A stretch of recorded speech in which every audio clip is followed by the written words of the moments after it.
Dictation शुरू होगी 5 second बाद।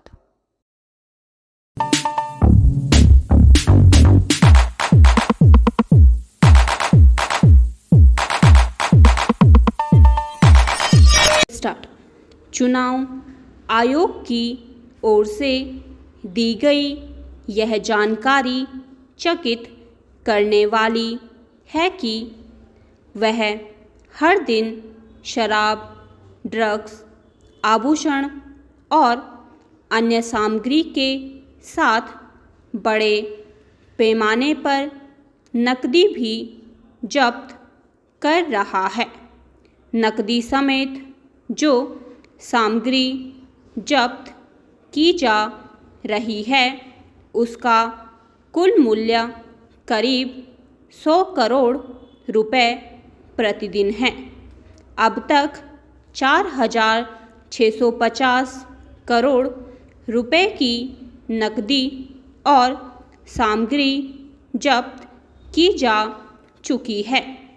यह आंकड़ा पिछले लोकसभा चुनाव के समय बरामद धन और सामग्री से अधिक है। यह इसलिए खतरे की घंटी है क्योंकि अभी तो मतदान का पहला चरण भी नहीं हुआ है। इसका मतलब है कि इस बार प्रत्याशी मतदाताओं को लुभाने यानी उनके वोट खरीदने के लिए कहीं अधिक पैसा खपाने के साथ शराब, ड्रग्स आदि बांटने की कोशिश कर रहे हैं। कोई भी समझ सकता है कि मतदाताओं के बीच बांटी जाने वाली बहुत सी नकदी और सामग्री चुनाव आयोग की पकड़ में नहीं आ पाती। भले ही चुनाव आयोग ने विभिन्न एजेंसियों को सतर्क कर रखा हो, लेकिन उनके लिए यह संभव नहीं कि हर वाहन और व्यक्ति की तलाशी लेने के साथ गांव-गांव निगरानी कर सके। चूंकि राजनीतिक दल इससे परिचित हैं कि आचार संहिता लागू होते ही चुनाव आयोग चुनाव में अनुचित साधनों के इस्तेमाल को रोकने के लिए सक्रिय हो जाता है। इसलिए वे चुनाव की घोषणा होने के पहले ही लोगों के बीच पैसे और तरह तरह की सामग्री बांटने लगते हैं। वहाँ तो यह काम शुरू ही हो जाता है जहाँ चुनाव की घोषणा के पहले ही प्रत्याशी तय हो जाते हैं।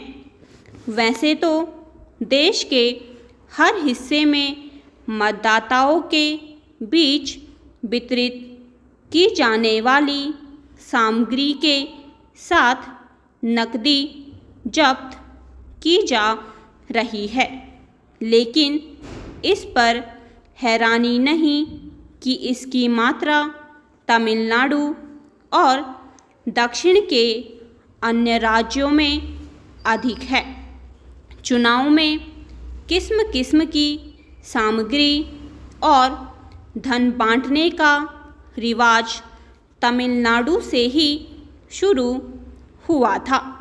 पहले राजनीतिक दल अपने घोषणा पत्रों में यह वादा करते थे कि यदि वे सत्ता में आए तो अमुक अमुक वस्तुएं या सुविधाएं मुफ्त प्रदान करेंगे, लेकिन अब वे ऐसा वादा करने के साथ साथ गुपचुप रूप से भी लोगों के बीच शराब, ड्रग्स के साथ पैसे बांटने लगे हैं।